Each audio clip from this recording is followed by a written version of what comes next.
She won most talkative in high school, and she has been running her mouth ever since. Welcome to the Lisa Fisher Said podcast with your host, Lisa Fisher. That's how I like to start a podcast, Dr. Hussey. Let's make some people mad. Let's ruffle some feathers and talk about some non-traditional approaches to very common ailments. Your story is neat. You are a type 1 diabetic, correct? Correct. Show off. I mean, you just, because you have that. And did you have a heart attack? I did have a heart attack, yes. I mean, you're what, 25? 34. I was 34 when I had the heart attack. I'm 35 now. Now, how is that? Okay.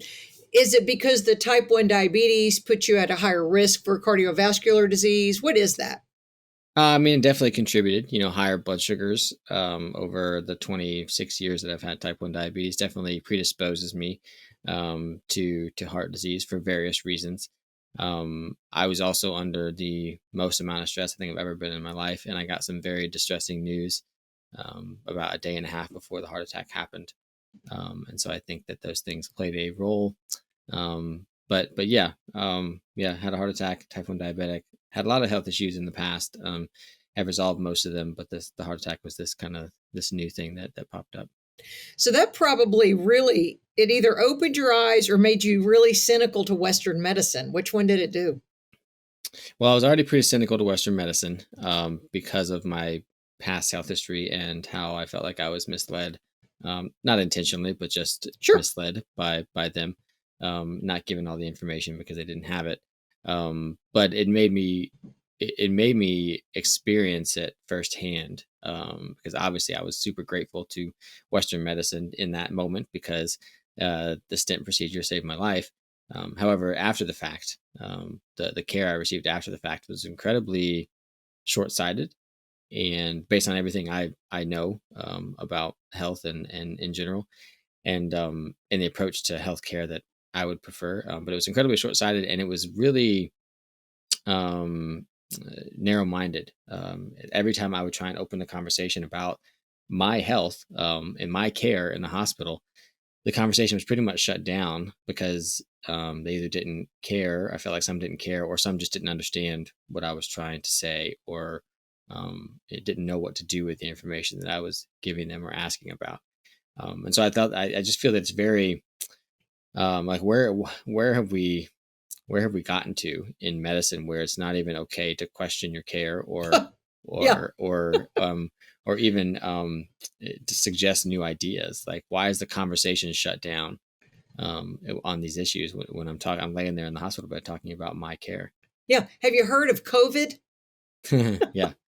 You just described how those of us who want medical autonomy have felt the last 2 years that if we challenged it, we're pulled off social media. I mean, all because we wanted to ask questions about what about my particular situation, because that's how I want people to look at things. Well, tell me about your health journey. I will say, of all the diagnoses that people talk about, type 1 diabetes is quite daunting. It's intimidating, especially for parents with daughters who wonder about their future and bearing children, etc. Mm-hmm. So we know it's autoimmune in nature. Your pancreas just did not produce insulin. But how old were you when that happened, Dr. Hussey, that you got the diagnosis?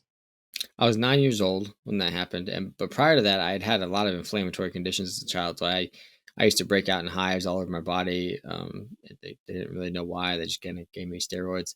I used to have asthma, and I used to have allergies pretty terribly. I had IBS, irritable bowel syndrome.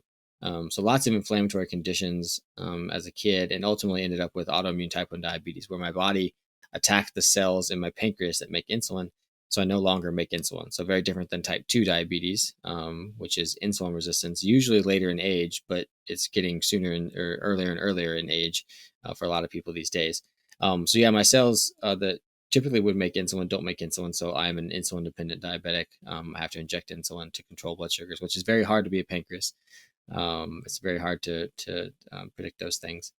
And all kinds of things can change blood sugar, but as I grew up and started, I started to figure out that the way I live my life directly impacted my ability to manage all these conditions. And I've gotten rid of all those inflammatory conditions. I no longer have them, aside from the autoimmune type 1 diabetes, which is kind of like collateral damage from the inflammation that I had.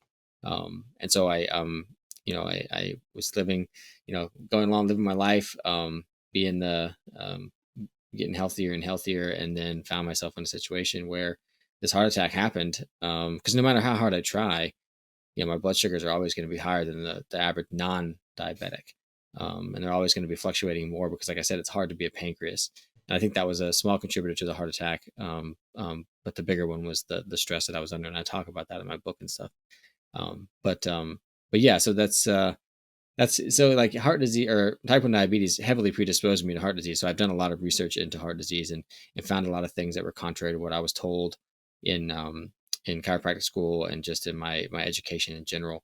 And so I started to share those, and here we are today.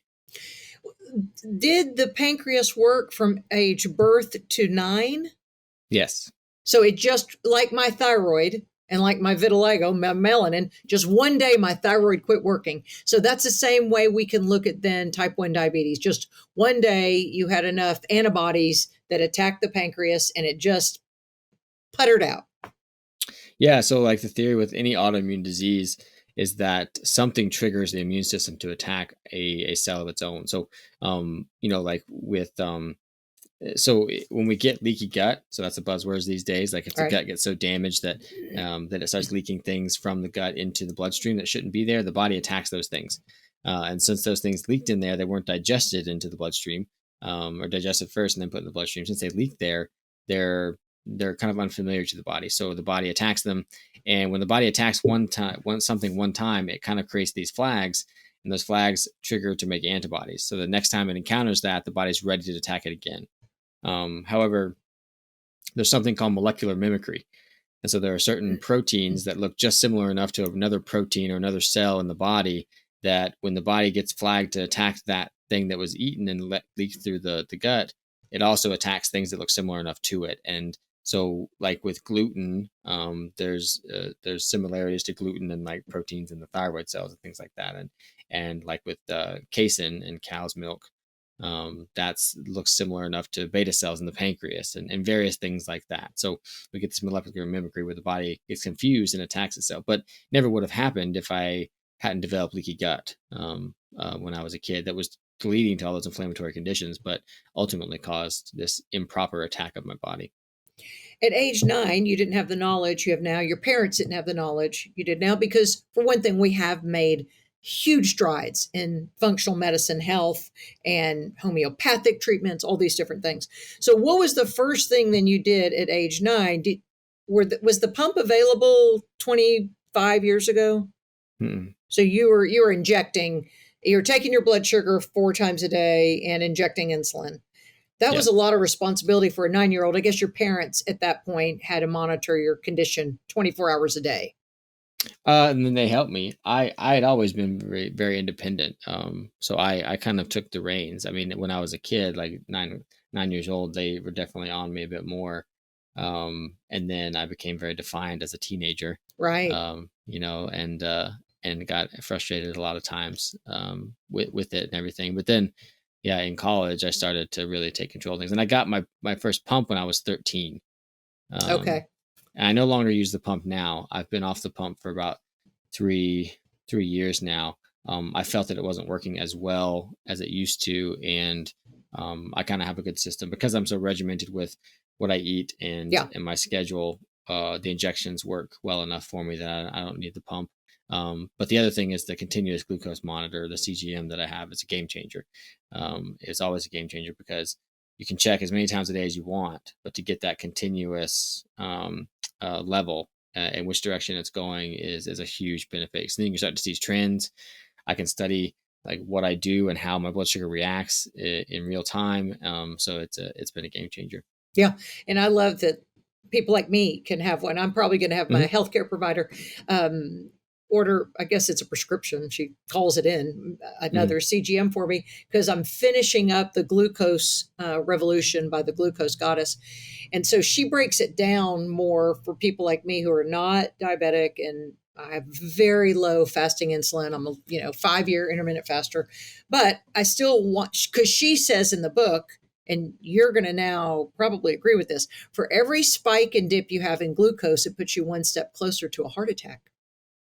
And so the variabilities is what we want to avoid. So kind of address that. Yeah, it's the oscillations in glucose that seem to be most damaging. It's the big shifts in levels, and so blood sugars up and down all day long is way more damaging than a higher blood sugar that's stable all day long. Wow, that's so interesting. Yeah, and so the problem or the suspected issue with higher blood sugars is that things can get damaged by glucose. It's called glycation. We can get these things called advanced glycation in products. So like people may be familiar with the term HbA1c or hemoglobin A1c. It's what lots of diabetics get to measure their average glucose over the last 3-4 months or so, because a red blood cell lasts about 120 days. And when what they're measuring in that test, I mean, there's some debate as to how accurate the test is, but what they're measuring in that test is the percentage of red blood cells that have been damaged by glucose. Oh, and normally, there a certain percentage of them will be damaged by glucose just based on normal physiology. However, if a higher percentage of them is, it means that blood sugar has been higher for that amount of time, that 120 days or so. However, there's some issues with that test in that, like, it's been shown that in people who are really healthy, their red blood cells live longer. And so if they live longer, there's more opportunity for them to get glycated and get damaged. So if you get that, you may have a falsely high hemoglobin A1c. Also, and conversely, I guess, people who are generally unhealthy or more unhealthy, red blood cells don't live as long. And so if theirs is normal, within a normal range, but their that's based on red blood cells living 120 days. But if they're only living like 80 days or 100 days or something like that, then they're getting a falsely normal reading. So there's some debate on how accurate that test is. And I'd much rather use other numbers like fasting insulin and things like that. But yeah, that's what the issue with high blood sugar is that things get damaged by glucose. Well, let's talk about that. For a type 1 diabetic, the risk for you long term, your parents probably heard that your son can lose his vision, he can have organ damage, amputation. We think about, because the high glucose. So insulin's role is to lower the glucose and usher the glucose to the cells. Am I saying that accurately? I mean, that's one of the roles of insulin. Yeah. It does a lot of things, but yes, that is one role of it. And that's one role for you, especially, or anyone, 88% of the public is metabolically unfit. So a lot of people, when they check their fasting insulin, healthcare providers are blown away because they'll go, your glucose was fine. Your hemoglobin A1c was 5.2 or whatever. And those are really arbitrary numbers, we know now. So in your case, you're trying to keep long term. You've been doing this a lot longer than the average Western diet consuming fat American who just realized they've had way too many M&Ms and cheeseburgers and French fries to really benefit them. So you've been looking at it a long time. Do you think you've mitigated some of the damage because you were on insulin as a child? I mean, it had to have, like, you've protected yourself from having damage, even though you've had it a long time. Mm-hmm. I guess somewhat. So that probably played into the risk of cardiovascular disease because of long-term high glucose or spikes and dips. Yeah. So the spikes and dips, they cause the damage, the glycation damage, and and like when things get glycated, they become free radicals. They become damaging to themselves. In themselves. So then they go and damage other tissue. So they contribute to, and there's actually research I talk about in my book that shows that advanced glycation in products, these things that have been damaged by glucose, can directly start the process of atherosclerosis. Because it's oxidative stress and things that damage the lining of the artery that cause atherosclerosis, and advanced glycation in products are one of those things. So if I have higher blood sugars or blood sugars that are oscillating up and down more than other people, I have more damage from glucose, which then in turn causes damage to the lining of the endothelia, and the body is forced to repair that in some way. And usually it repairs itself pretty regularly or readily if there's insulin signaling, because the cells that line the artery are dependent on the signaling of insulin to get to signal growth and repair. So if they get damaged, there's supposed to be this normal wear and tear of the artery. But if they get damaged and there's no insulin signaling that tells them to repair themselves, then that damage perpetuates, and the body is forced to do something else. So it has to take cholesterol and calcium and things like that, and basically use it as spackle to repair that artery, or else it's going to rupture. I see. And a rupture is a way worse thing than some atherosclerosis in the short term. So it's the insulin signaling that's really important. So that's why insulin resistance is such a problem. In like type 2 diabetes, that's insulin resistance. So yeah. I used to think that insulin was the enemy because I know the long-term damage, but it's essential for every cell in our body because its role. So it's kind of a double-edged sword, in its function and use. I mean, it's obviously very valuable. Is this a personal question if I ask you what your hemoglobin A1c is on average, or what your fasting insulin is? Is that like asking you how much you weigh because you're a type 1 diabetic? No, not at all. Okay. No. So like my hemoglobin A1c stays around 6. Okay. Which for a type 1 diabetic is pretty darn good. Yeah. I like to think. It's I mean, I know, and they say that as a type 1, they want it below 7. Okay. So they'd be happy if I was at 7. They being Western medicine or whatever. Right. I'm not happy with it at 7. I want it lower than that. And so yeah, I'm pretty happy with that. And then the fasting insulin on a type 1 diabetic, really, it doesn't. I would love to see a study done on that, because it's really hard to gauge that, because I'm injecting my own insulin. Right. So I'm injecting it into my body. Whereas like someone else, a normal person, or even a type 2 diabetic that's still making insulin, it's going right from the pancreas into the bloodstream. So it's just, I don't know how accurate that level is, or if it's even possible to get an accurate fasting insulin level on a type 1 diabetic. I don't know the answer to that. And I would like to see, I wish I could know, like, someone who was eating a similar diet to me, how much insulin their body was secreting, so I could compare it to how much insulin I'm having to inject. You're talking about a non-diabetic. Right. If they had an identical or DNA, they match you as much as they could. Yeah. Like if I had a twin or something like that. Right. Because we wouldn't know. It's so bio-individual, or the way we metabolize things. But yeah, I can see how you'd be curious. So then do you test then your fasting insulin? I have before, but I kind of take it with a grain of salt. I don't really know how to interpret it, because I'm not making my own insulin anymore. Like, my body's not making it. So I don't know if injecting it leads to the same levels of fasting insulin as someone who would, because I'm injecting it into tissues. I'm not injecting it into blood. I'm hoping that it all gets absorbed. Okay. There's so many different things, because your body secretes insulin from the pancreas. And when it does that, it triggers things to the pancreas. Like, it triggers it to stop producing glucagon, which is this thing that goes out and tells your body to mobilize glucose and things like that. And then at the liver, it tells it to stop taking fatty acids and making glucose from them. It's all these things that are designed to lower blood sugar. Like, insulin signals these things to stop making sugar, right? And then it goes into the periphery, and then it tells the body to stop mobilizing fats to make glucose. And if the blood sugar is still elevated at a time, then it will take glucose and shuttle it into the cell. So it's like this big step process that happens. But that's one of the most important steps, is ushering glucose to the cells. But you're saying if it needs to. Okay.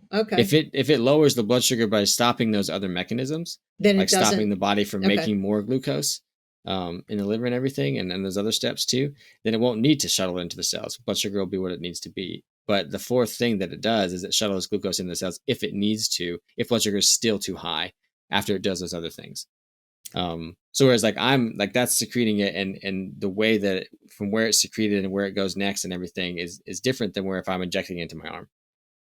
Yeah. But it still gets into the bloodstream and still does those things, but it does them a little bit out of order. So it's a little interesting. I don't know. I need to look more into it. And I don't know if there's anything to look into at this point. I don't know if anybody's looked into that as much. It would be a study of one. Yeah. It'd be the Dr. Hussey study. Can a type 1 diabetic become type 2? No. Yeah, I think so. Oh, you think so? I think so. Yeah. Because you could, because I'm not insulin resistant. No, you're insulin sensitive, right? Yeah. I'm insulin sensitive. I just don't make insulin. Therefore, I have the same effects as far as like blood sugar go as a type 2 diabetic who's making insulin and just not responding to it. They're insulin resistant. Yes. So I could still become insulin resistant and be resistant to the insulin that I'm injecting rather than a type 2 diabetic who's resistant to the insulin their body is making. But I could still get into an unhealthy state and become insulin resistant and then be type 2 diabetic as well. That would suck. But, yeah. That would be the worst news ever. Not going to happen to me. So. No, I understand. Well, then because let's talk about your diet. You don't eat a Western diet. You probably don't have seed oils. Do you stack your meals in such a way where you do, like the glucose goddess says, to do something green first, the fiber to help mitigate the glucose, and then she does protein and fat, then she does a carb, then she does fruit. How do you look at a portion if you were to be served food? What would you go for first? Well, I don't think it's so much about calories or portions or anything like that, as long as you're eating the right type of calories and you're eating whole foods. Right. That's really the most important thing, because when we eat processed foods, it really messes with the way or how those foods hit our bloodstream and when. And so, to me, animal foods are essential.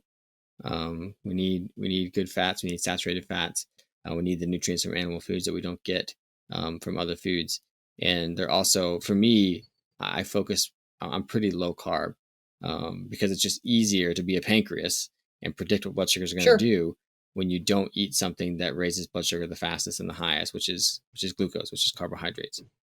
And so I stay away from those. And if I do have carbohydrates, it's a very select amount that I know exactly how much insulin to give myself.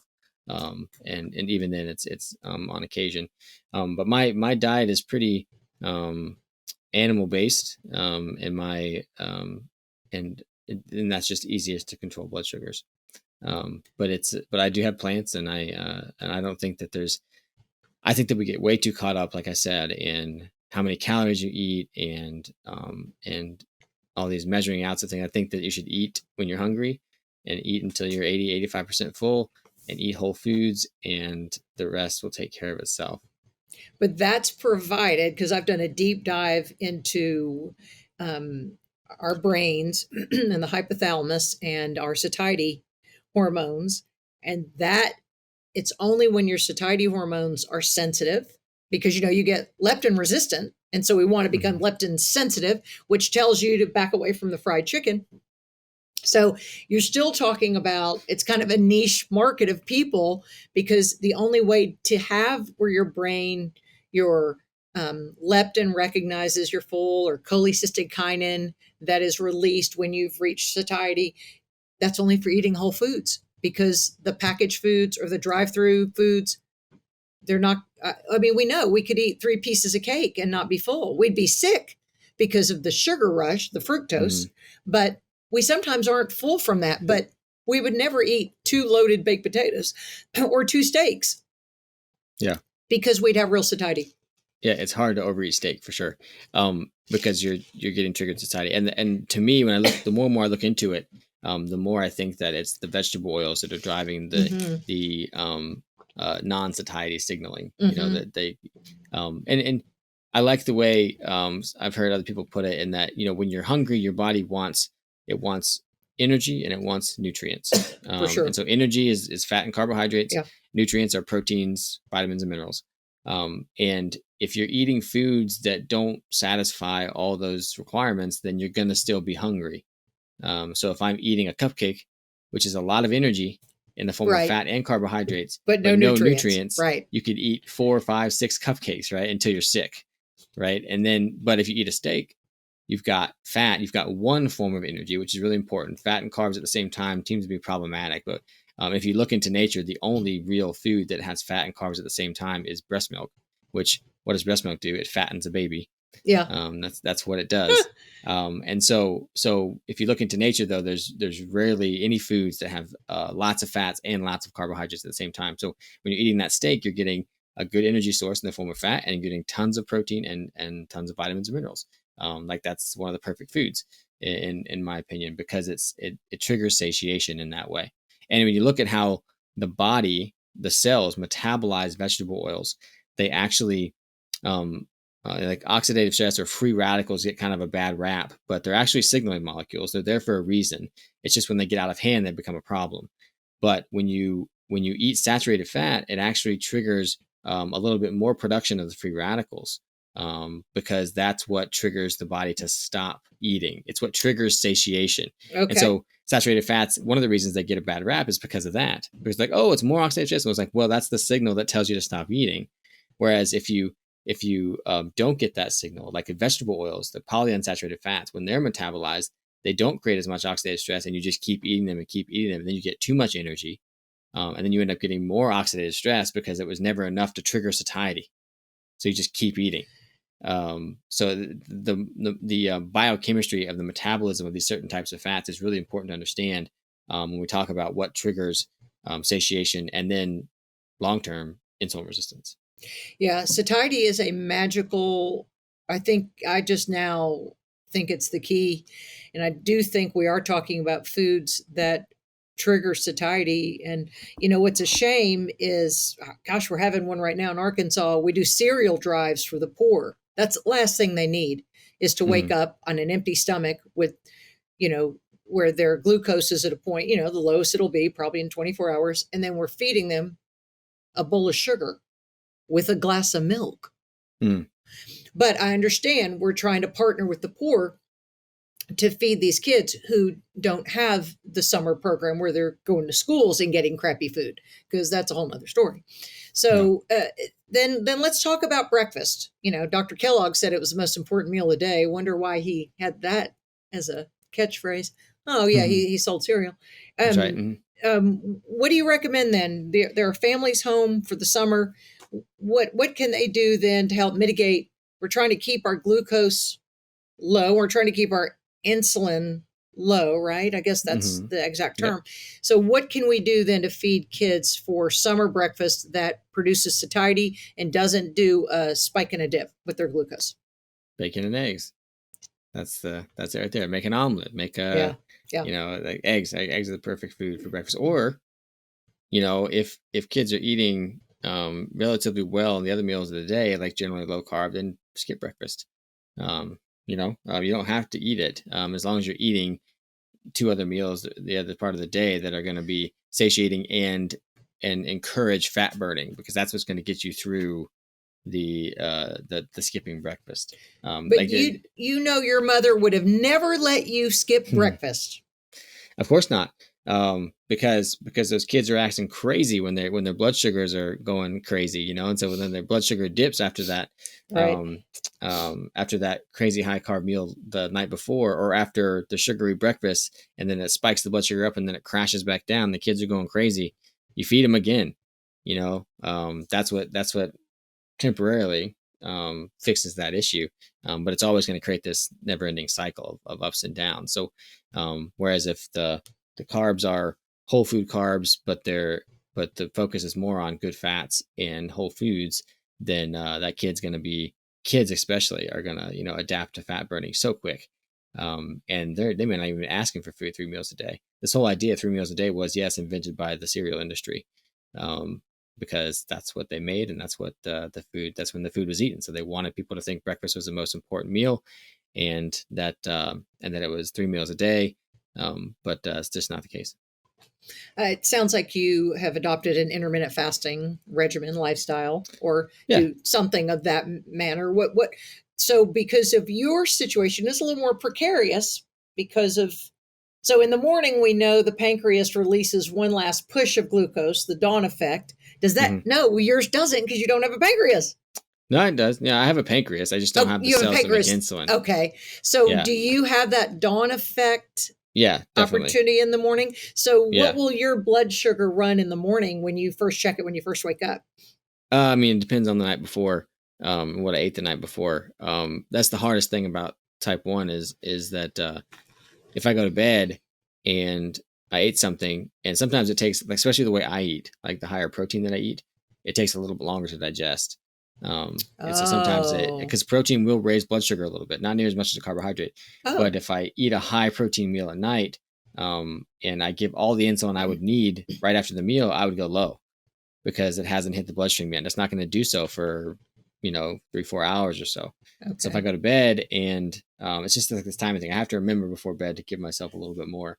But in the morning, it's usually running, I shoot for anywhere between 80 or 70 and 150 as a type 1. That's what I want to shoot for. Yeah. So that means I'm doing good, but you really like it below 120. But sometimes, I'll wake up and it'll be 85, 90, 95, something like that. And if I don't do anything, I just wake up and start my day and don't eat anything, don't exercise, don't anything, and it'll go up to like 150, 160. On its own. On its own. Sometimes that high. Not always that high, but sometimes that high. And I like to think that maybe sometimes I ate a little bit later that night, and when I woke up, I was still digesting a little bit. Wow. And I do think that I have a little bit of what's called gastroparesis, where there's delayed stomach emptying, just because of being type 1 for so long, and the effect on the autonomic nervous system that it has. It delays that a little bit. So I'm always dealing with those types of things. But like I said, with the CGM, I can see what's happening and notice trends and get a handle on it. Yeah. Mm-hmm. So would you recommend then a CGM for anyone listening who, I think it was $75 when I did it. My insurance didn't cover it because I'm not type 1. And I think I got it for like 2 weeks. That's probably, the only glimpse I would look into myself. But do you think that's good for the general population?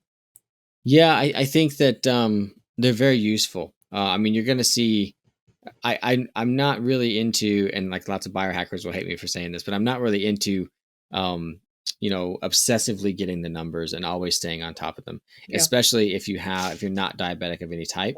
I think that they can be really interesting to get and see how your body reacts to certain foods, reacts to exercise, reacts to, like, as far as blood sugar goes.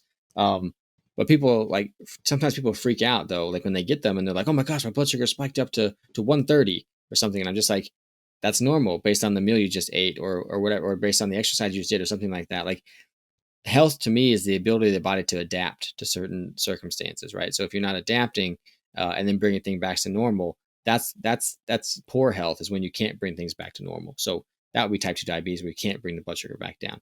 But if blood sugar goes up and then it comes back down within 2 hours, then that's a normal response.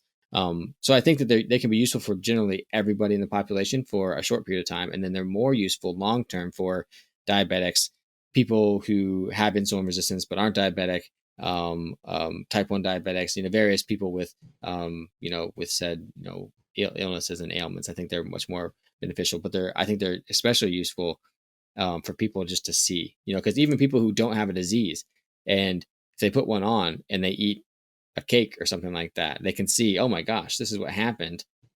This is what my body's having to deal with. This is what I'm doing. So it's kind of like this direct feedback for them to see. Yeah. Which can be very useful. I totally freaked out when I had mine.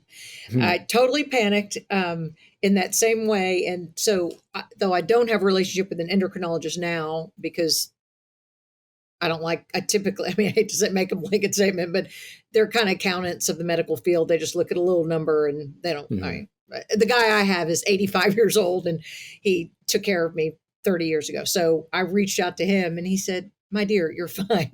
This is how it should do. And I said, I did that. It went to 150. He goes, what'd you have? I went, ice cream at 2 PM. After, I guess I sometimes eat it on weekends, sometimes like at noon. And so maybe I ate again at 2 or 3 and had ice cream. And he said, your body just responded the normal way. Now hush. Yeah. So now that I don't have that panic about me, and now that I understand more, I think I do. I like to understand. That's why I want to do another trial with one and have it for a couple of weeks. But so let's go to endocrinologists. You probably have to see an endocrinologist because you're a type 1 diabetic, right? Yeah, I do, but it's more just to get prescriptions. Yeah, a drug dealer. Because I, as a chiropractor, I can't write prescriptions in most states, nor would I want to. But also, I could, even if I could write my own. So, It's more to touch base with them and appease them in a certain way, and then get prescriptions because I need those. Well, under that umbrella, so under my umbrella of autoimmune conditions, you could see, in fact, when I was diagnosed with vitiligo, the first thing the dermatologist said was, "Do you have type 1 diabetes?" I went, "No." He said, "Do you have Hashimoto's?" And I didn't know I did. I knew something was wrong. I'd been saying for a few years. It took me 4 years to get diagnosed. I said, "I've been saying for years I do, but no one will listen to me."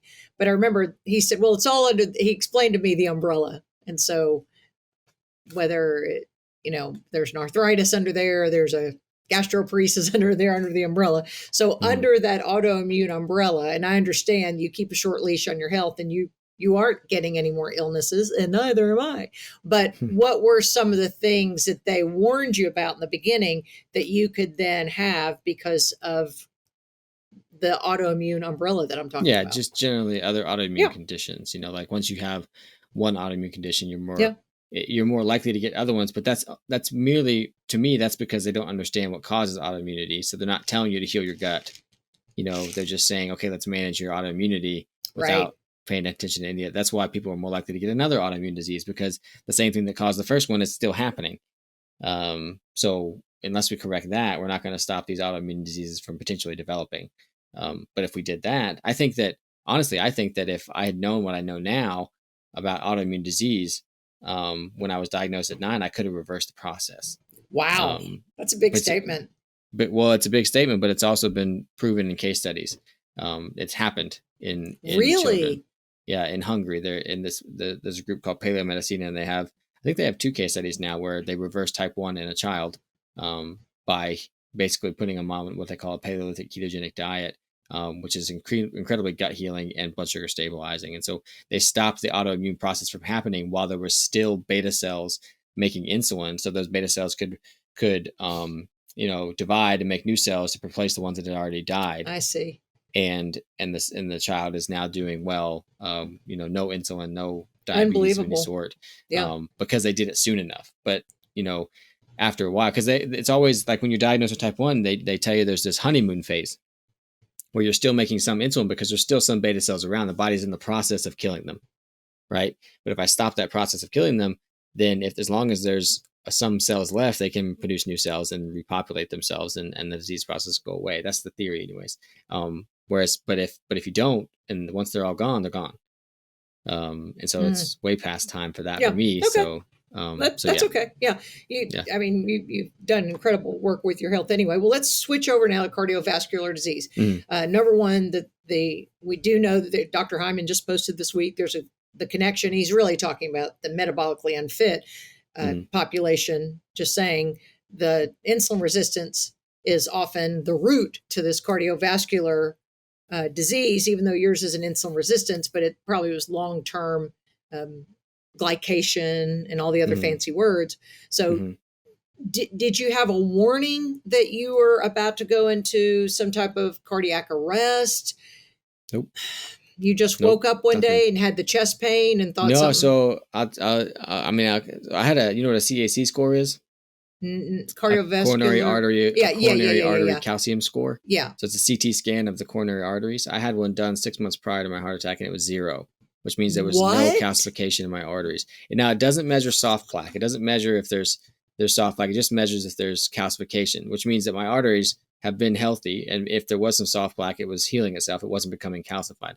And when they went in to place the stent, they said that there was minimal to absolutely no atherosclerosis in any of my coronary arteries. It was just a giant clot that formed in my left anterior descending artery. So so basically, usually a clot forms when there's like atherosclerosis and part of it breaks off, like the soft plaques break off, and the body has this clotting reaction to heal that, and it forms a clot there. But he said that he didn't really see any preformed atherosclerosis. He just saw this giant clot forming that had formed and blocked the left anterior descending artery completely. But yeah, so no, I had I had no chest pain. I had no anything prior to this event. Not shortness of breath. I'd been under a lot of stress for a lot of different things for a while, and then a day and a half before the heart attack, I got very distressing news about a family member. The worst part about it was that there was nothing I could do. It was just like a wait and see if the situation resolved itself type of thing. And so I heard about that Sunday night, went to work Monday kind of in a haze, and then woke up Tuesday morning and did a workout. I did an intense like HIIT training workout. Oh, wow. And then about 30 minutes later, I had this intense pain in my chest. It was unmistakable. A tightening? Yeah, I mean, it was a tightening. But it was pain, really. It wasn't even that necessarily a tightening. It was just pain. People talk about, pain down the arm. I never had any of that, pain in your jaw or anything like that. I was really sweaty and everything, but after a while, but it was just intense pain in my chest. But it was pretty unmistakable. I mean, there's people that say, I had a heart attack, but I walked around for a day. It was like my jaw was hurting or something or whatever. And mine was pretty evident that something was going on. And so yeah, they went in, they put the stent in, and they kept harping on cholesterol levels and everything like that. That's all they would tell me. And then I kept asking them about other things because, my background and the things I know. And it was just to shut down a conversation about my care and about like wanting to look at different things. Even they were looking at their watches going, can we discharge him? Whereas any other hospital, you're waiting to get discharged. You were first in line. Usually after a heart attack like that, like a widowmaker, which is what that is. Wow. You're in the hospital for a week or more, and I was there for 3 days. Yeah, they were really looking to. But I was itching to get home anyways because I was just wanting. I mean, the food was terrible. Nobody would listen to me. I wanted to get home and start my own heart healing journey. Yeah.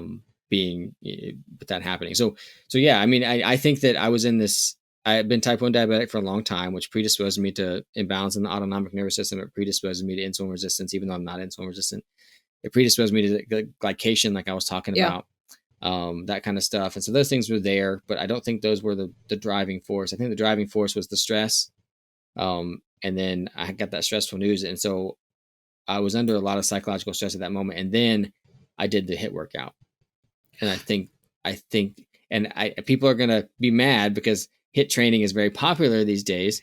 But in a state like that, I should not have done that. I don't think I should have done that. You didn't know. I didn't know. And I knew I was very stressed and I was thinking, I just need to work out. I need to do something, but I should have done a lighter workout. I should have, because I've actually found some evidence in some studies that suggest that intense exercise can trigger myocardial infarction. Wow. And so I think that's what happened. I think that's why my arteries were generally healthy, yet I just had this giant clot form. Wow. And happened to be in that place because the coronary arteries are under the most pressure. And again, that's all speculation. That's just what I've put together as far as my theory as to why that happened to me. And I hope that people can learn from it and maybe take from it, and same with my book and everything. But we'll put your in the show notes will be a link to your book and your social media. This is the part of the program that we're going to make people mad. And remember, my attorney wanted me to tell everyone that this is not medical advice, what we're giving. Correct. We're giving personally what's happened to you and what you've learned. But when even Dr. Mark Hyman, the functional medicine cardiologist, from the Cleveland Clinic, the heart capital of the world, says, get off statins. Were they trying to push a statin on you? Were they trying to tell you that it was your cholesterol? Oh yeah, the whole time. Even like I'm laying there after they did the procedure and finally the chest pain went away because they opened it up.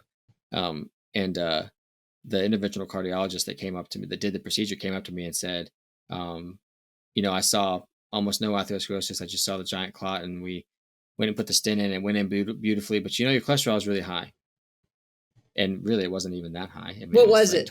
My total cholesterol was like, I don't remember, between 200 and 250. Somewhere that is the stupidest thing I've ever heard. Yeah. For them to even say that. Yeah. And so my LDL was somewhere like, I think it was like 167 or something like that, which is where I want it to be, right? Based on the research and the evidence. Because you want your sex hormones to communicate. Yeah. Because cholesterol is essential for the body. And right. And that's actually the levels that associate with the least all-cause mortality. But anyway, so that was the first. And then, so in the hospital, I was prescribed 11 different medications. And there are 11 medications you probably didn't fill. I did not. Well, I took the the blood thinner for a while because there's a stent in my artery now. And my body's not used to that. So while that was healing and while that my body was getting used to that stent, I did take the blood thinner for about 6 months, 5 or 6 months. But then I've since talked to a in the know cardiologist, and we had a good discussion. He said, yeah, 6 months would probably be good for that. And I did at first take one of the blood pressure. They recommended 3 different blood pressure medications, but I took one of them for like a week. And I was like, yeah, I'm not doing that.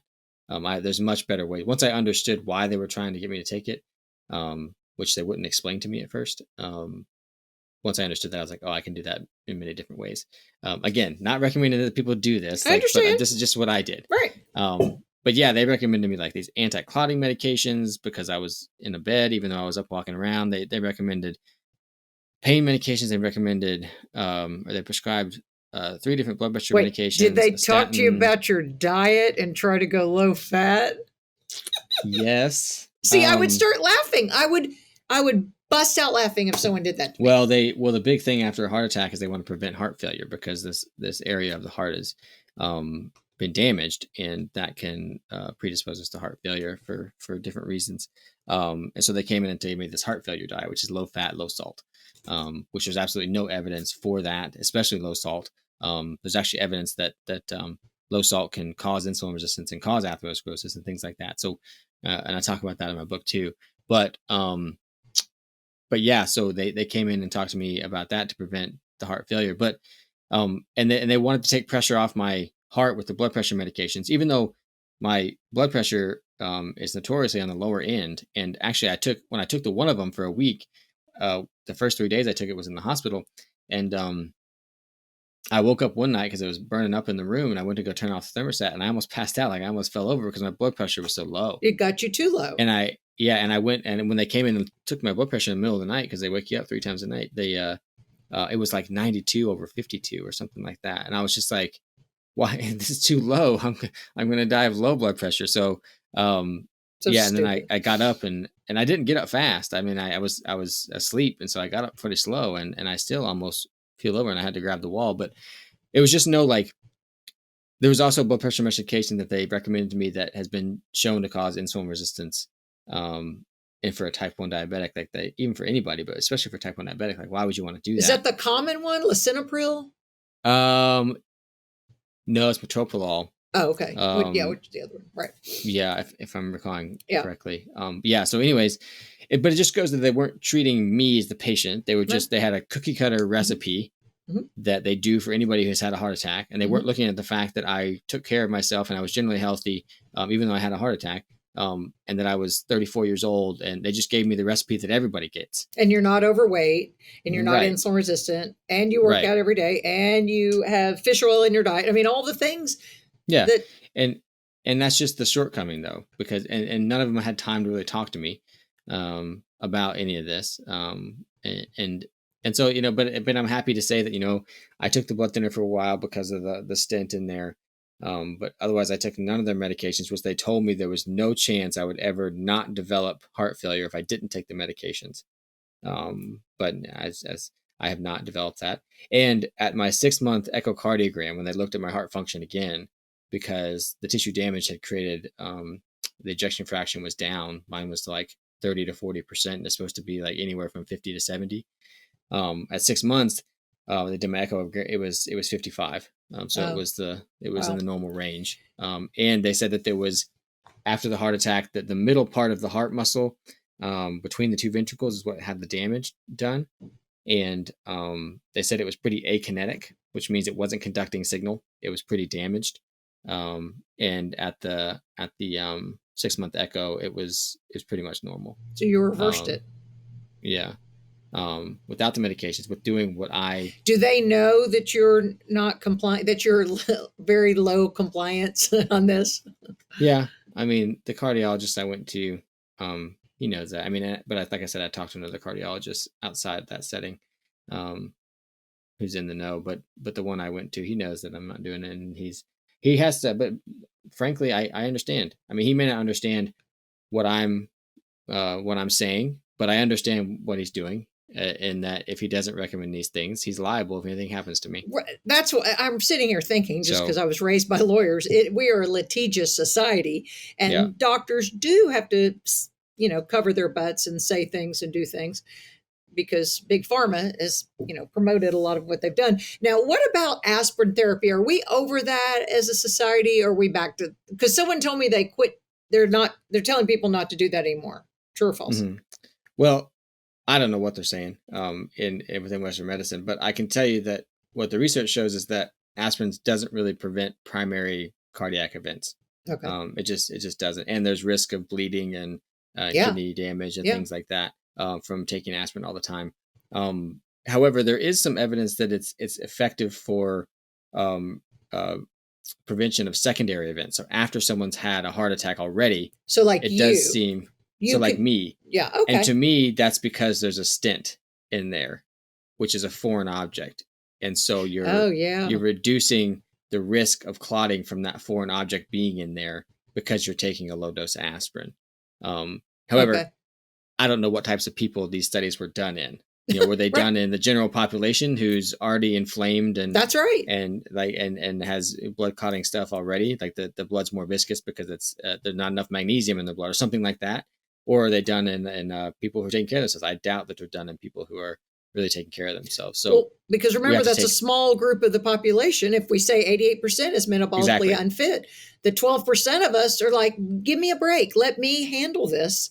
Yeah. But they have nothing. They don't have any science on it. It's the same thing women had with the big study that women had 20 years ago that said women should never take hormone replacement because they would have a heart attack and die and all this, and they'd get cancer. Mm. Well, it was done on 75-year-old women who were obese and were postmenopausal taking synthetic hormones. It wasn't based on my people. Right. Let my people go. Let us figure it out. Yeah, and I think it's really important that's just one small example of things we have to consider when we look at research. We can't just read the headline and be like, oh, this is what this means, Yeah. We have to look at the population, the methods, the funding, everything to study these things. Funding. These studies are not these studies are done by humans. And so they're imperfect, and basing every single decision we make solely on research is I think a mistake, without looking at the wisdom of nature and the body and kind of having a respect for that. I think that we get way too caught up in research and trying to know everything and thinking that we know everything, when there's no way that we can, and instead stepping back and realizing that the body knows what it's supposed to do, and we're not going to be able to manipulate it into doing what we want it to do. We have to put it in the environment so that it does what it needs to do. Yeah. And that's the lesson from that. Well, if you were already equipped, Dr. Hussey, with this knowledge on nutrition and supplements, what have you changed then since the cardiac event? Nothing really, because I sat there in the hospital thinking, oh, I can't release this book. Because I was about to release it. And I was like, I can't release this now. Like, no one will believe me. No one will. But then I rewrote the introduction, talking about my heart attack. And the experience I had in the hospital was like, oh my gosh, I can't not release this book. Like, they're good. People who are in this situation, or have been in this situation, are going to get the information I'm getting, which I know is wrong, a lot of it. And if people want to write me off because I had a heart attack, then that's fine. But I think it almost gives me more insight into what's really going on with Western medicine, but then also what's really causing heart disease. And I haven't changed anything about the book. I haven't changed anything about what I do. I'm doing more of some of the things that I suggest in the book.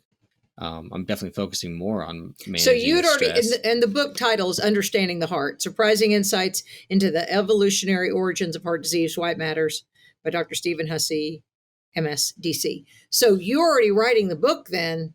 A publisher had this in its hands, or you're self-published, whatever. Not quite. Okay. But I'm saying the wheels were moving on this, and here you were strapped to a gurney going, oh, crap, I got a public relations problem. Yeah. But no, it turned out that it wasn't a public relations problem. No, because exactly.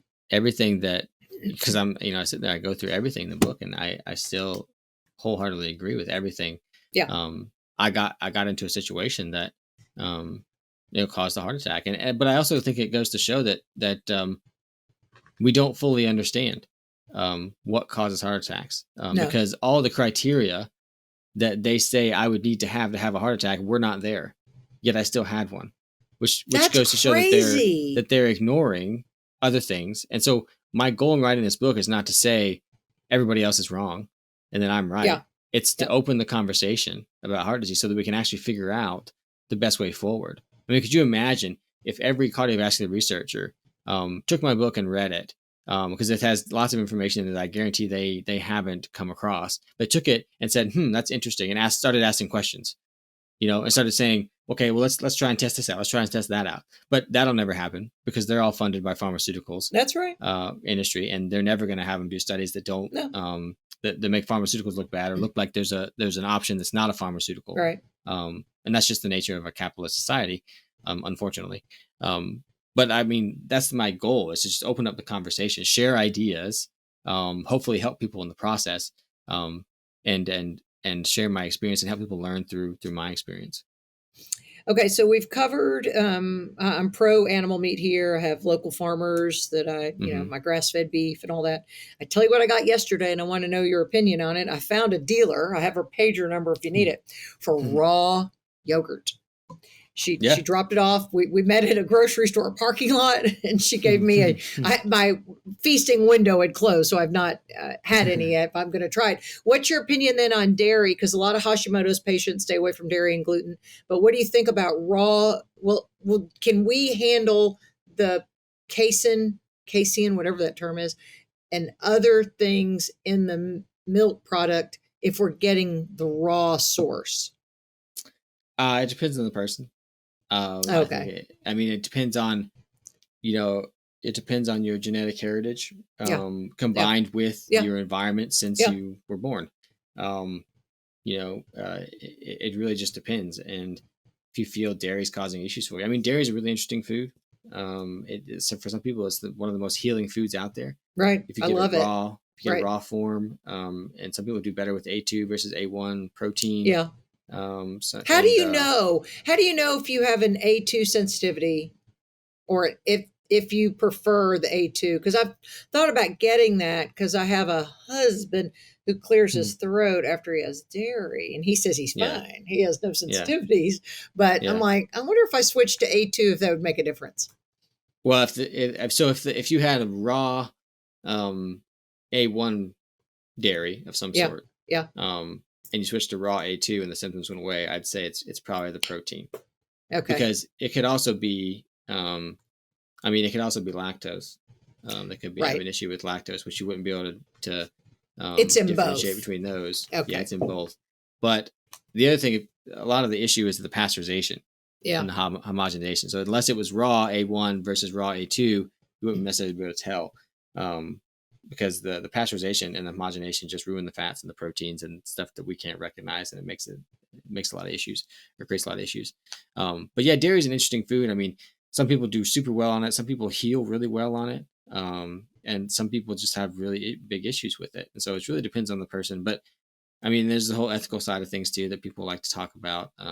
And then we are the only species that drinks milk past the age of 6 months, or past the age of weaning, whatever that is. Yeah. And we're the only species that drinks another species' milk. Which is interesting, but doesn't mean that we can't use it. I mean, there are cultures like, with Weston Price Travel the World, there are cultures that used it a lot and they're really healthy. Yeah. So, I mean, I have raw yogurt as well. And we don't know what other planets are doing. The extraterrestrials, they may be enjoying somebody else's milk. Everybody quit judging us, the fact that we like milk. Yeah. Well, it doesn't mean that animals in nature wouldn't eat another species' milk if they had the capability to get it. Just because we've invented the capability to get it, we have dairy farms and stuff. Right. That's the reason that other animals don't do it, is because they don't have the capability to get it. Doesn't mean they wouldn't, or wouldn't be healthy if they did it. So that's true. Yeah. So limiting things in your diet, or I would assume gluten and other inflammatory, bad seed oils, like we said, but gluten is probably something you stay away from. Is it type 1 diabetic, or more because of that you like good health? Yeah, I just don't think grains are a good food for humans in general. I just don't think they're the most bang for your buck food. They're delicious. When I'm talking about like, you know, energy and nutrients, that's not the most bang for my buck right there. Neither are beans, neither are like vegetable oils and things like that. I stay away from most fruit too. I still have some fruit, but not a lot, just because it's carbs, and that's hard. It makes it harder for my blood sugar. I don't think fruit's inherently bad. I don't think carbohydrates are inherently bad as long as they're whole food carbohydrates. It's just for me, I stay away from them because it's easier to manage blood sugars when I'm not eating them. Yeah. You know, this big push, and I know we're running out of time, but I'm just going to wrap up with this big push for plant-based, and Kim Kardashian was doing an ad for Beyond Meat, which is just beyond ridiculous. I mean, it's beyond gross. It's like eating plastic. I might as well just eat whatever I found on my counter. It's junk food. It is complete junk food. But that makes it that those people then who think that they're virtue signaling, telling me not to eat meat, they're really eating a diet then high in carbohydrates, because they would have to get some type of protein source. How are they getting protein sources then if they're eating a plant-based diet? Yeah, so I mean, in those Beyond Burgers and what's the other one? Impossible Burger. Like, I can't remember which one's which, but one's soy, one's pea protein or whatever. Soy's terrible. Soy is a terrible food. Those are legumes, so there's like protein there, but that protein is not truly utilizable protein. It's an incomplete protein, so it doesn't have all the amino acids that we require in our diet. Okay. But it's also not a truly utilizable protein, meaning it's bound to cellulose. So the reason that a gorilla can eat pretty much leaves all day long and still have these huge muscles and make those muscles with protein is because they have these big guts that ferment. They can ferment the protein away from the cellulose, right? We don't have that. We have big guts. Now, Western diet does have big guts now, but not in the way we need them for. But that's visceral adipose tissue. That's not right. That's not fermentation chambers. So we don't have those fermentation chambers, and so we can't extract that protein. So like, you know, the true utilizable protein from plant protein is like 50% maybe. And whereas like from meat or like a steak, it's like 92+%. Yeah. So we get way more protein from that, and it's complete protein. It's way more absorbable. It's biologically available to our system. That's what we are supposed to be getting our protein from. And the number one predictor of longevity as we age is maintenance of muscle mass. And if you want to maintain your muscle mass, you better be getting enough protein. High quality, utilizable protein. Incredibly important as we age. Okay. Where's the beef? We just told you where it is. That's what you need to do. Okay. I could talk to you for another week, but I've got to go eat my dairy, my raw yogurt, and I made some bone broth with turmeric in it. So that's what I got. That's how I'm opening my feasting window today at about 4:00 Central Time. So great job. Thank you so much. Thanks for listening to the Lisa Fisher Said podcast. Be sure to hit subscribe and download all the episodes and leave a review, won't you? The Lisa Fisher Said podcast is produced by ClantonCreative.com.